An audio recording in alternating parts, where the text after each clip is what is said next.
Hi. So, we're back with Bilbo under the Misty Mountains. Yeah, I have the geography right there, I think. Yeah, it's under the Misty Mountains. That's where Moria is. And then, quietly, suddenly, in another flash, as if lifted by a new strength and resolve, he leaped, which was he leapt over Gollum, who was trying to block the way for him in the darkness, into the passage that led to the back door. Out of Moria. No great leap for a man, but a leap in the dark. Straight over Gollum's head he jumped, 7 feet forward and 3 in the air. Indeed, had he known it, he only just missed cracking his skull on the low arc of the passage.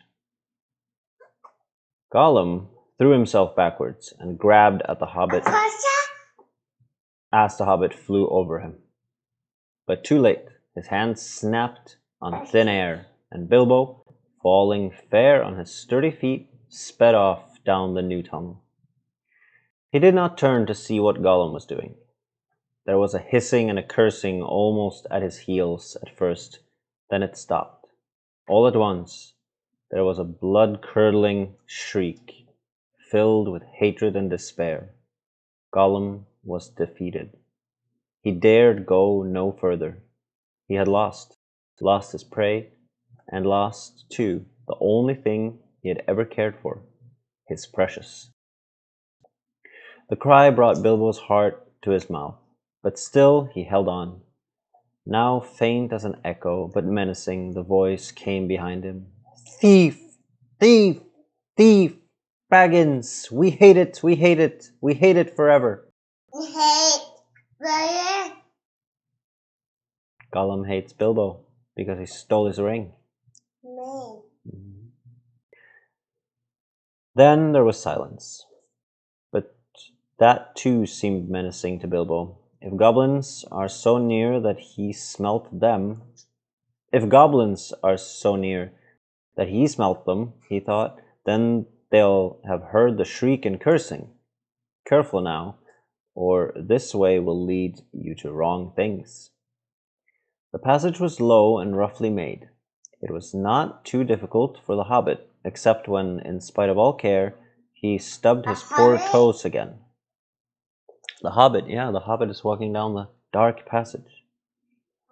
Several times on nasty, jagged stones in the floor, he hit his toe, that is. That hurts. A bit low for goblins, at least for the big ones, thought Bilbo, not knowing that even the big ones, the orcs in the mountains, go along at a great speed, stooping low, with their hands almost to the ground. Soon the passage that had been sloping down began to go. It'll take me some time to turn page here. I only have one hand. The other one is feeding Alex breakfast. Began to go up again, and after a while it climbed steeply. That slowed Bilbo down, but at last the slope stopped. The passage turned a corner and dipped down again, and there, at the bottom of a short incline, he saw, filtering around another corner, a glimpse of light. Not a red light, as the fire or lantern, but a pale, out-of-doors sort of light. Then Bilbo began to run. Scuttling as fast as his little legs could carry him, he turned the last corner and came suddenly right into an open space, where the light, after all that time in the dark, seemed dazzlingly bright. Really, it was only a leak of sunshine in through a doorway, where a great door, a stone door, was left standing open. Bilbo blinked, and then suddenly he saw the goblins. Goblins in full armor, with drawn swords, sitting just inside the door and watching. And watching it with wide eyes, and watching the passage that led to it. They were aroused, alert, ready for anything. They saw him sooner than he saw them. Yes, they saw him.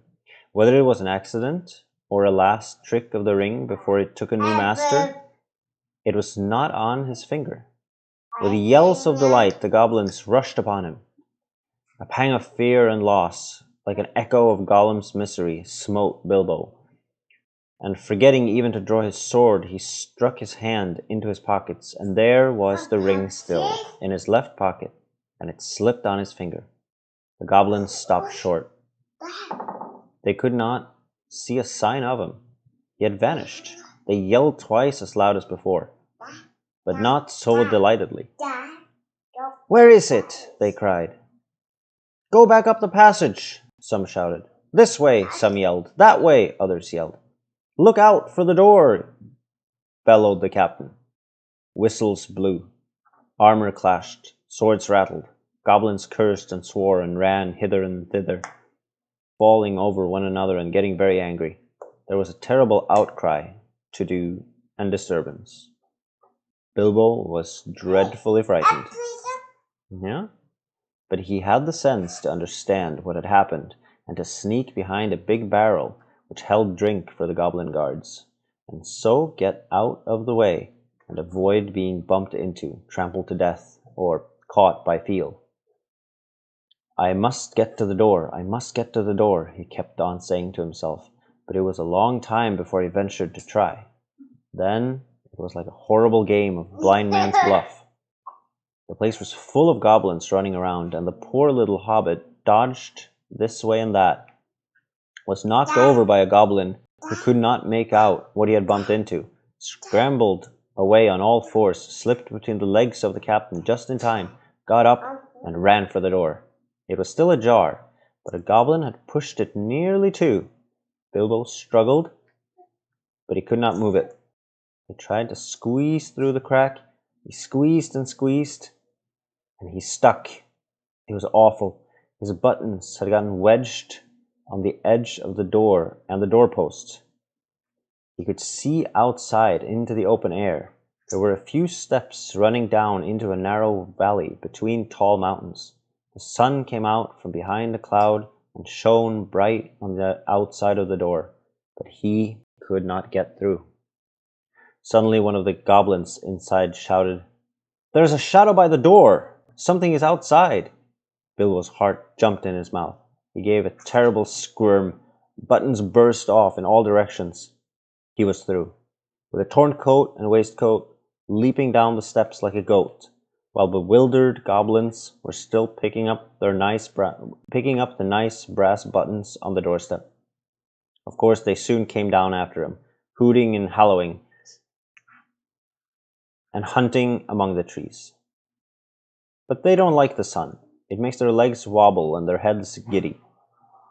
They could not find Bilbo with a ring on,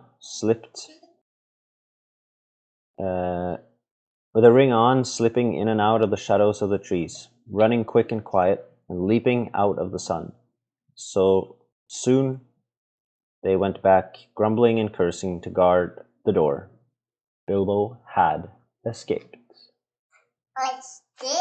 He escaped.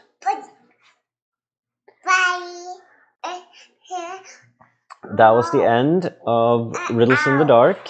And the next chapter, chapter 6, is Out of the Frying Pan into the Fire. So that doesn't bode very well. It's going to get worse than the Mines of Moria. All right, natural stop there. So we'll pick this up on Wednesday, maybe? What do you think about that, Anna? Yeah. All right, you want to say bye? Bye. Bye. Bye.